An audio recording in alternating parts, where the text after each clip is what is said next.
إن الحمد لله نحمده ونستعينه ونستغفره ونعوذ بالله من شرور أنفسنا ومن سيئات أعمالنا من يهده الله فلا مضل له ومن يضلل فلا هادي له أشهد أن لا إله إلا الله وحده لا شريك له وأشهد أن سيدنا ونبينا محمدا عبده ورسوله اللهم صل وسلم وبارك على سيدنا محمد وعلى آله وأصحابه أجمعين أما بعد فيا عباد الله أوصيكم ونفسي بتقوى الله وطاعته فقد فاز المتقون فقال تعالى في كتابه الكريم وهو أصدق القائلين أعوذ بالله من الشيطان الرجيم بسم الله الرحمن الرحيم يا أيها الناس اتقوا ربكم الذي خلقكم من نفس واحدة وخلق منها زوجها وبث منهما رجالا كثيرا ونساء واتقوا الله الذي تساءلون به والأرحام إن الله كان عليكم رقيبا وقال يا أيها الذين آمنوا اتقوا الله حق تقاته ولا تموتن إلا وأنتم مسلمون وقال يا أيها الذين آمنوا اتقوا الله وقولوا قولا سديدا يصلح لكم أعمالكم ويغفر لكم ذنوبكم ومن يطع الله ورسوله فقد فاز فوزا عظيما. Masyarakat muslimin sidang jamaah Jumat yang dirahmati oleh Allah Subhanahu wa taala. Alhamdulillah kita ucapkan bersyukur kepada Allah Subhanahu wa taala atas limpahan rahmat dan nikmat-Nya yang senantiasa Allah berikan kepada kita, dan pada hari ini kita masih mampu untuk kemudian melangkahkan kaki kita menuju masjid yang mulia ini. Allah juga ingatkan kita dalam Al-Quran, kata Allah, Yawma la yanfa'u malun wala banun illa man atallaha biqalbin salim. Pada hari akhirat, pada hari itu kata Allah, tidak lagi bermanfaat harta dan anak-anak illa man atallaha biqalbin salim, kecuali orang-orang yang datang menghadap Allah dengan hati yang selamat, dengan hati yang sehat, tidak terkontaminasi dengan penyakit-penyakit hati. Kemudian salawat dan salam marilah sama-sama kita sajikan ke pangkuan Nabi besar Muhammad sallallahu alaihi wasallam. Dalam sebuah hadis Rasulullah sallallahu alaihi wasallam juga mengingatkan kita, kata Allah, Inna fil jasadi mudghatan, bahwa dalam tubuh manusia, dalam tubuh kita ada segumpal darah. Idza saluhal jasadu kulluhu, kalau seandainya segumpal darah itu baik, maka akan baiklah seluruh anggota tubuh badannya. Wa idza fasadal jasadu kulluhu, namun bila sebaliknya, kata Nabi, bila mana hati itu buruk, segumpal darah itu buruk, maka akan buruklah seluruh anggota tubuh badannya. Ala wahiyal qalbu, ketahuilah, kata Nabi, bahwa segumpal darah itu adalah hati. Masyarakat muslimin sidang jamaah Jumat yang dirahmati oleh Allah Subhanahu wa taala. Dalam sebuah kitab disebutkan oleh seorang ulama, Ibnu Qayyim al-Jauziyah, kata beliau bahwa ada 3 pokok pangkal, ada 3 perkara utama yang menyebabkan seringkali manusia berbuat maksiat kepada Allah. Ketiga ini, yang pertama adalah, kata beliau, yang menyebabkan seseorang berani berbuat kesalahan, berani berbuat dosa di hadapan Allah Subhanahu wa taala. Kata beliau, yang pertama adalah dia punya penyakit al-kibru, punya penyakit sombong, punya penyakit merasa dirinya besar, merasa dirinya hebat. Inilah yang menyebabkan iblis la'natullah alaihi disebutkan oleh Allah dalam Al-Quran, bahwa iblis ini dulunya adalah seorang yang sangat terpuji di sisi Allah. seorang yang sangat mulia di hadapan Allah, menjadi gurunya para malaikat. Namun karena ada sedikit saja kesombongan yang dimiliki oleh iblis ini, menyebabkan iblis diusir oleh Allah dari surga dan dilaknat ila yaumil qiyamah, sampai hari kiamat. Ketika Allah Subhanahu wa taala menyampaikan dalam Al-Qur'an, wa idh qulna lil malaikati isjudu li adama fasajadu illa iblis. Dan ingatlah ketika kami sampaikan, kami perintahkan, kata Allah, kepada para malaikat, usjudu li adama, sujudlah kalian semuanya kepada Adam, sebagai penghormatan kepada makhluk yang baru selesai diciptakan oleh Allah Subhanahu wa taala. Fasajadu, maka semua malaikat sujud memberi penghormatan kepada Nabi Adam, illa iblis, kecuali iblis.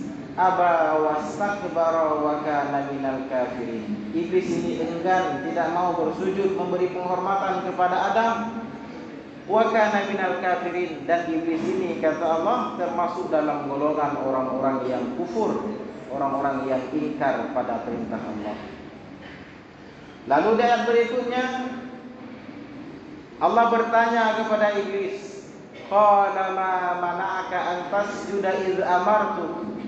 Wahai iblis, apa yang menghalangimu, kata Allah, tidak mau sujud kepada Adam? Apa jawaban iblis ini? Kata iblis, qala ana khairun minhu, khalaqtani min nari wa khalaqtahu min tin. Ya Allah, aku lebih baik daripada Adam. Engkau menciptakan aku dari api dan engkau menciptakan Adam dari tanah. Oleh sebab itulah kemudian iblis merasa dirinya hebat, merasa dirinya lebih baik, enggan memberi penghormatan kepada Nabi Adam, dan hingga akhirnya dilaknat oleh Allah Subhanahu wa taala. Masyarakat muslimin sidang jamaah Jumat yang dirahmati oleh Allah. Lalu apakah kesombongan itu identik dengan orang-orang yang punya nilai plus dalam kehidupannya? Apakah kesombongan itu hanya dimiliki oleh orang-orang kaya, oleh orang-orang yang tinggi pengetahuannya, oleh orang-orang yang jabatannya tinggi dalam sebuah instansi pemerintahan? Belum tentu. Boleh jadi ada orang-orang yang miskin, ada orang-orang yang tidak punya jabatan, ada orang-orang yang terbelakang dalam kehidupannya, dalam strata yang rendah, tapi punya sifat-sifat kesombongan ketika dia merasa dirinya lebih hebat daripada orang lain. Maka dalam sebuah hadis Rasulullah SAW menyampaikan bahwa la yadkhulul jannah, tidak akan masuk ke dalam surga, man kana fi qalbihi, seseorang yang dalam hatinya mithqalu dzarratin min kibrin, ada sedikit saja daripada kesombongan. Lalu para sahabat bertanya, ya Rasulullah, innar rajula yuhibbu an yakuna thawbuhu hasanan wa na'luhu hasanah. Wahai Rasulullah, kita tahu bahwa semua manusia, semua orang kepingin punya pakaian-pakaian yang bagus, punya alas kaki, sepatu sendal yang bagus. Adakah memakai pakaian-pakaian yang demikian termasuk dalam kesombongan, kata para sahabat? Kata Rasulullah SAW memberikan sebuah ilustrasi. Kata Allah, kata Nabi, innallaha jamilun yuhibbul jamal. Sesungguhnya Allah itu maha indah dan Allah suka pada sesuatu yang indah. Maka mengenakan pakaian-pakaian yang bagus bukanlah sesuatu yang terlarang dan bukanlah indikasi daripada kesombongan. Tetapi kata Nabi SAW, al-kibru batarul haqqi wa ghamtun nas. Tetapi kesombongan itu, kata Nabi, adalah ketika seseorang menolak kebenaran dan menyepelekan, menganggap enteng, menganggap rendah orang lain. Masyarakat muslimin sidang jamaah Jumat yang dirahmati oleh Allah Subhanahu wa taala. Yang kedua, kata Imam Ibnu Qayyim al-Jauziyah, penyebab seseorang bermaksiat kepada Allah adalah punya penyakit al-hirsu, punya penyakit tamak, punya penyakit serakah. Inilah, kata beliau, yang menyebabkan Nabi Adam alaihi salam Allah ciptakan dari tanah, Allah tinggalkan, Allah pertempatkan beliau dalam surga. namun karena ada sifat ketamakan, ada keserakahan yang dimiliki oleh Nabi Adam, maka menyebabkan beliau diturunkan oleh Allah ke dalam dunia ini. Dalam Al-Quran Allah Subhanahu wa ta'ala ingatkan kita, kata Allah, wa qulna ya Adam uskun anta wa zawjukal jannah. Dan kami katakan kepada Adam, duduk, tinggal dan diamlah engkau berdua wahai Adam dengan istrimu dalam surga ini. Wa kula minha ragadan haitsu syi'tuma. Dan makanlah apapun makanan kenikmatan yang ada di dalam surga itu. Tapi ingat, wala taqraba hadhihi syajarah, dan jangan sekali-kali engkau mendekat pada pohon ini, fatakuna minal zalimin, maka nantinya kamu akan menjadi orang-orang yang menganiaya diri sendiri. Namun karena bujuk rayu dari para iblis laknatullah alaih, singkat cerita Nabi Adam pun Allah turunkan ke dalam surga. Karena tergiur ingin kekal dalam surga, ingin berlama-lama dalam surga, menyebabkan Nabi Adam Allah turunkan ke dunia ini, bermaksiat kepada Allah Subhanahu wa ta'ala.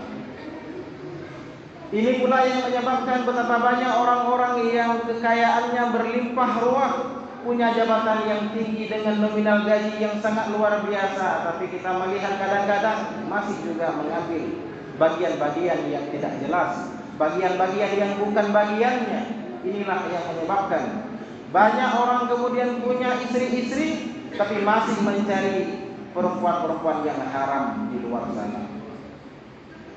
Maka dalam sebuah hadis Rasulullah sallallahu alaihi wasallam menyampaikan, mengingatkan kita, kata Rasulullah sallallahu alaihi wasallam, "Lau kana li ibni Adam wadiyan min zahabin." Kalau seandainya ada seorang manusia, kekayaannya itu adalah ada sebuah lembah yang isinya emas, ahabba an yakuna saniyan, maka manusia ini, kata Nabi, tidak akan pernah puas dan dia masih menginginkan punya lembah gunung, punya lembah emas yang kedua. Walau u'tiya thaniyan, kalau seandainya Allah pun memberikan kepadanya lembah gunung emas yang kedua, ahabba ayyakuna thalithan, maka dia ingin punya yang ketiga. Wala yamla'a fahu illa turab, dan tidak ada, kata Nabi, yang dapat memuaskan mulutnya manusia sampai dia disumpal dengan tanah. Wa yatubullahu ala man taab, dan Allah akan menerima taubat terhadap orang-orang yang bertobat kepada Allah Subhanahu wa ta'ala. Masyarakat muslimin yang dirahmati oleh Allah, kemudian yang terakhir kata Imam Ibnu Qayyim al-Jauziyah, penyebab manusia seringkali bermaksiat kepada Allah adalah karena hasad, karena kedengkian. Inilah yang menyebabkan anak Nabi Adam saling bunuh-membunuh. Qabil tega membunuh Habil. Kenapa? Karena kedengkian. Anak-anak Nabi Yusuf yang berbeda ibu dengan Nabi Yusuf, saudara-saudara Nabi Yusuf yang berbeda ibu dengan Nabi Yusuf, tega membuang ke dalam sumur Nabi Yusuf. Kenapa? Karena kedengkian. Maka Nabi mewanti-wanti kita, memperingatkan kita akan bahayanya sifat dengki ini. Dalam sebuah hadis Rasulullah sallallahu alaihi wasallam menyampaikan, al-hasadu ya'kulul hasanat, bahwa kedengkian itu akan menghanguskan, akan menghilangkan semua kebaikan-kebaikan, semua pahala-pahala amal-amal yang kita lakukan. Kama ta'kulun narul hatab, sebagaimana api menghanguskan kayu bakar. Maka ma'asyiral muslimin sidang jamaah Jumat yang dirahmati oleh Allah Subhanahu wa taala, dalam kehidupan yang singkat ini, marilah kita memperbanyak amal ibadah kita kepada Allah Subhanahu wa taala. Namun di samping itu kita juga perlu menjaga hati kita agar tidak terkontaminasi, tidak tercampur, tidak kemudian merasuki penyakit-penyakit hati. Yang penyakit-penyakit hati itu akan menyebabkan kita bermaksiat kepada Allah dan juga menghancurkan amalan-amalan pahala-pahala yang telah kita lakukan. Mudah-mudahan nasihat singkat yang Habib sampaikan ini bermanfaat bagi Habib sendiri dan bagi kita semuanya. Wallahu muwaffiq ila aqwamit thariq. Alhamdulillah wassalatu wassalamu ala sayyidina Muhammadin ibni Abdillah وعلى آله وصحبه ومن تبعه. أما بعد فيا عباد الله أوصيكم ونفسي بتقوى الله وطاعته فقد فاز المتقون. قال الله تعالى في القرآن الكريم وهو أصدق القائلين: نعوذ بالله من الشيطان الرجيم، بسم الله الرحمن الرحيم. والعصر إن الإنسان لفي خسر إلا الذين آمنوا وعملوا الصالحات وتواصوا بالحق وتواصوا بالصبر. بارك الله لي ولكم في القرآن الكريم ونفعني وإياكم بما فيه من الآيات والذكر الحكيم، وتقبل مني ومنكم تلاوته إنه هو السميع العليم.